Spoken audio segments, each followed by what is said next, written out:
Good morning. It's Saturday, March 4th already. We just started March. It's already March 4th. Happy March. This is Cracker's Crazy Living. I'm coming to you today. I'm going to show you how to make salted butter. I did a video on my garlic butter a few months back, but I decided I wanted to come on and show you an ordinary plain salted butter. I don't usually do unsalted butter because it's fresh and it does not last very long in your refrigerator. You would have to cut it up into pieces and put it into a Ziploc, freeze it, cut it into pieces, freeze it, then put it in a Ziploc bag and keep it in your freezer. Because one time I did unsalted butter and I had a whole pound of it in my refrigerator, and within 2 weeks it rotted on me. I think the fact that the salt is used as a preservative, that it helps save the butter. It doesn't rot as fast. So I don't make unsalted butter anymore unless somebody specifically asks me for it. And then I make sure to tell them that tip: cut it up, freeze it, put it into bags, and then pull a chunk out when you want it so it doesn't rot on you. I make butter by the pound, so I'm here to show you the process. I like to explain the process first, because when I get my food processor going, you're not going to be able to hear me talking. And I'm not going to stop the food processor because I want you to see real time how long it takes to make a pound of butter. It usually takes about 10 minutes, sometimes a little more, sometimes a little less. I think it's around 10 minutes. It's pretty good. So first what I do is I was able to get half-gallon containers of cream down at Sam's Club for like $4, like almost $4.50 for a half a gallon, which is a really good buy, because I was at my grocery store, it is $7 a quart, and at other places it's upwards of $5 and $6 and $7 a quart. And when I found a half gallon for $4.50, yes, that's a good deal. So I bought enough cream to make 12 pounds of butter. Reason for that: number one, I like to make garlic butter, I like to make plain butter, I like to make cinnamon honey butter, and I like to keep enough of it in my freezer for my family. If my kids want butter, if my mother-in-law wants butter, I share. I'm just that way. Also, our family reunion is coming up, and I take goods up there, homemade goods, to sell in our auction. Let me explain that a little bit. If you have a big family and you love to throw family reunions, but you don't like the expense of it, what we do is we have a white elephant auction, and the family knows that the money raised goes back into a kitty fund for the following year. That way it provides money to get paper products, it pays for meat, and then we usually ask people to bring a dish to pass and a dessert. And then we have the auction. Everybody brings different things for the auction, and then everybody in the family buys the auction goods, and then it goes back in to fund the next year. And it's been working for us over 20 years. It's probably close to 30 years that we've been doing this, and it's really worked well.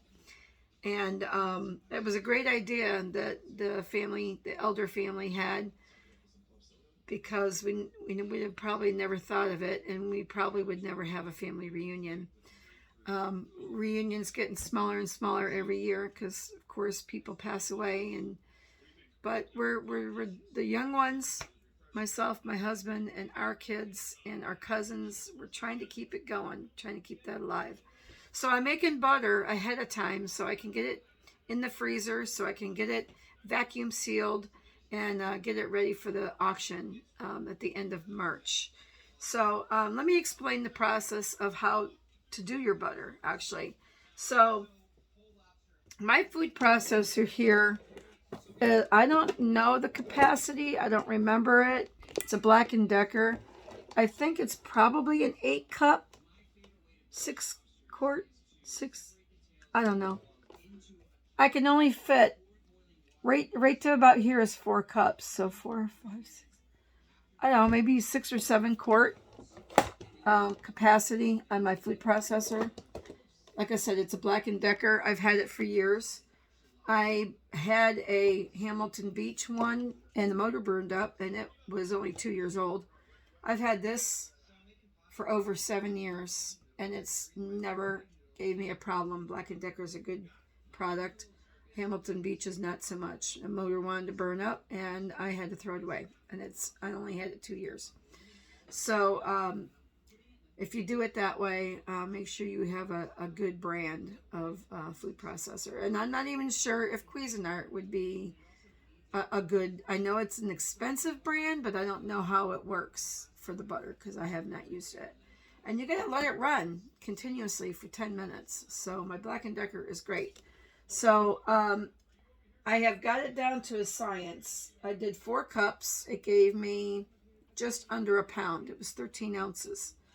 Of course, we know there's 16 ounces in a pound.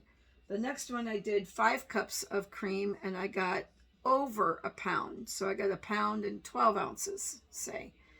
So that's a little bit too much. I'm trying to get as close to a pound as I can. So I did 4.5 cups, and it gave me 1 pound, 4 ounces. So that's good. That's as close as I can get. That's fine.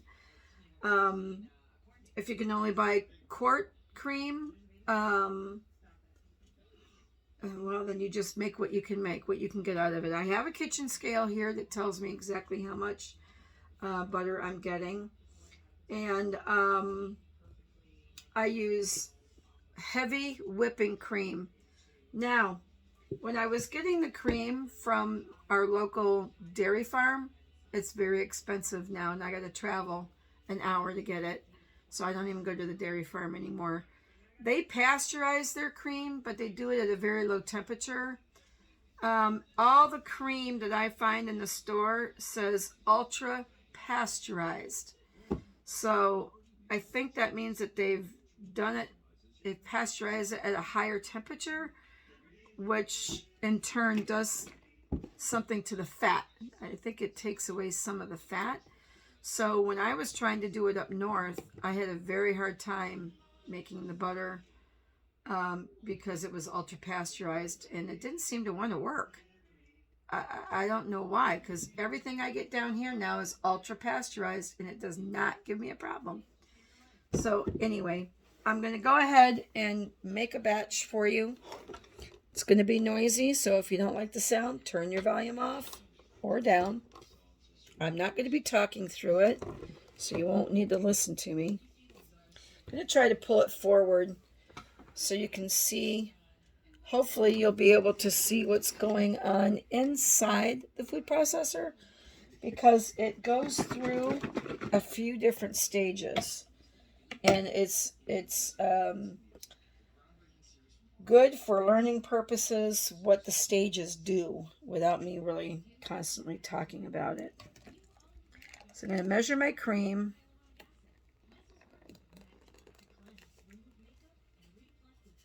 Get me another container. 2, 4. I bought 6 half gallons. It's going to give me 12 pounds of butter. You might say, oh my God, that's a lot of butter.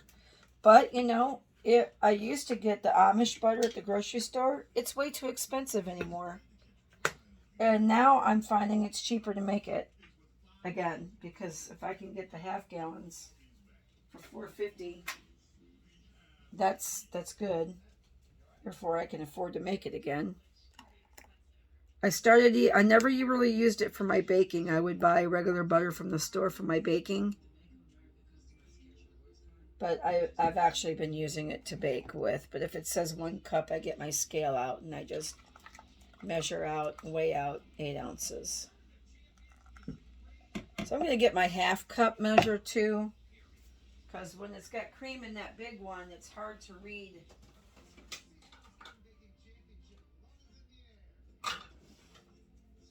When there's cream in this big measuring cup, it's hard to read where my measures are. So I'm just going to measure out half a cup in this one. It'll be fine. It'll work just great. I'm going to add 3 hefty scoops here. This is my Tupperware container with a scoop, and I'm just going to do 3 like heaping scoops of salt. This is just regular kosher fine table salt. No iodine in it. If you need iodized salt, I don't see why you couldn't use that. I don't. Put that in there. I'm going to put the lid on my food processor, and I'm going to hit high, and I'll be back when it's done.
Okay, the butter is done. I forgot to mention that when it goes through these stages, it goes through like a heavy cream stage, like a whipped cream stage, and then it doesn't look like it's doing anything, but it is doing it. And then when it gets ready to start churning into butter, it releases the buttermilk. So here's your solid butter right here. And you got buttermilk in here, what we call the buttermilk. It's milk. It separates from the butter when it churns. So now what we do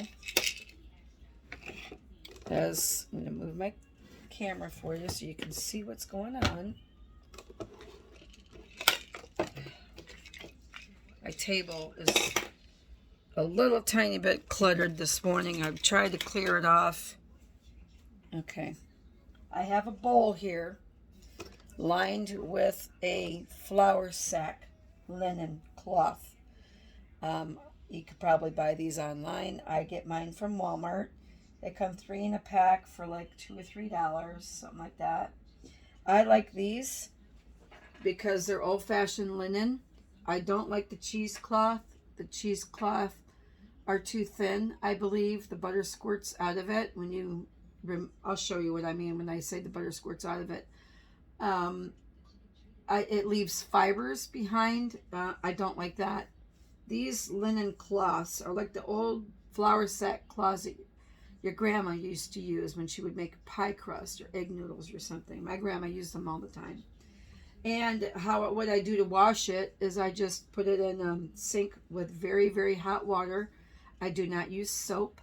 I will use some white vinegar, and I just soak it in white vinegar in hot water. I used to use bleach, but I don't use bleach no more because that's not good.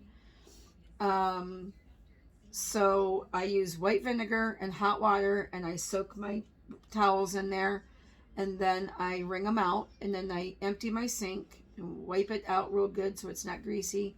Then I fill it back up with hot water and just let them sit in there and soak for another couple minutes. Make sure they're good and rinsed out. I wring them out, and then I go hang them outside to dry, and then I just store them with my my dish towels. I store them with my dish towels, but kind of separate from the dish towels.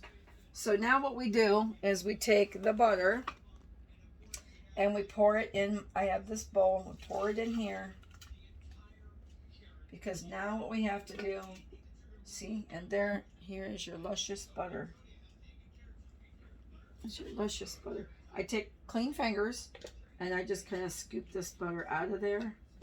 You can use a rubber spatula if you want, but honestly, I think it's easier with my fingers. I started doing this when the pandemic hit. Number one reason I started doing it was the local dairy farm was wasting several thousand gallons of milk and cream because of the pandemic. Nobody came to the farm to buy their milk. Everybody was in a lockdown, so they were wasting a lot of milk. So they came up with an idea to rent a refrigerated truck and drive all over the state of Florida in the different areas, setting up shop out of the truck and selling the milk, the cream, the cheese curds, chocolate milk, whatever they had, they would sell it, and they were selling it pretty cheap. I started making the butter then. I could buy a gallon for $2.50. So I was buying 6 or 8 gallons of cream every 2 weeks. And then I was making the butter, and then I was selling the butter, and I was giving my proceeds to feed the children, because that was a local mission, like a ministry that my husband and I were into doing. So, all right, so now we got our butter in here, got our butter in the bowl. So I'm just going to gather up my cloth.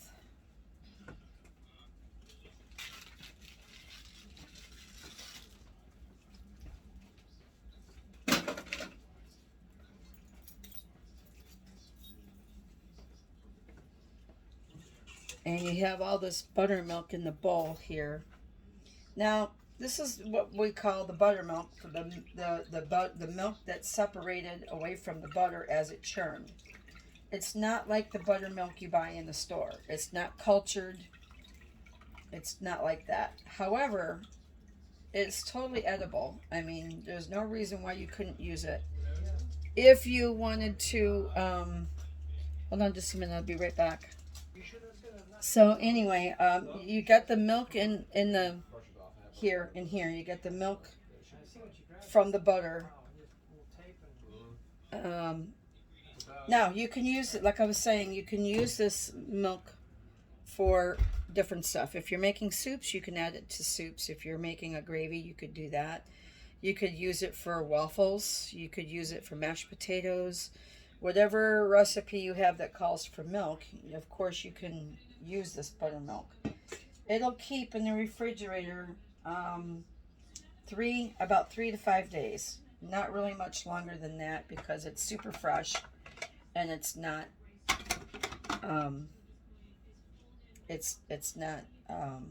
it doesn't have preservatives except for the salt. So then I just unwrap my butter here. I like doing it this way too because it just makes a nice little ball of butter. Makes a nice little. So then I'm going to take my paper towel, put it on my scale. I'm going to weigh my butter and set my tare. Weigh my butter. See, now that's 17 ounces. So that's over a pound. 1735. Let me see if I... 1 pound 9 ounces for that one.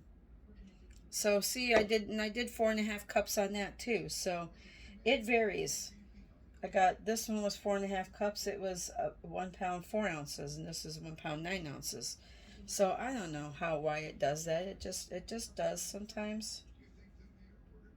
So that goes there, and then I just kind of like keep them on a piece of paper towel on a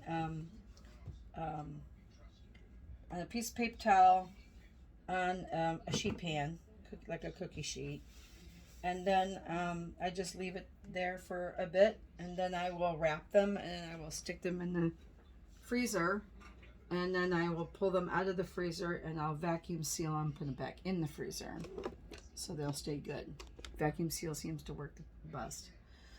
So that's it for today's butter lesson. Hope you enjoyed it. If you have not subscribed to my page and you like what you see, please hit the subscribe button. Give me a thumbs up.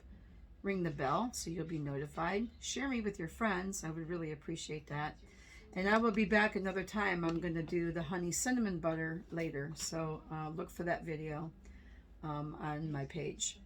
I hope you guys have a great day and a wonderful weekend, and I'll catch up with you later. Thank you. Bye.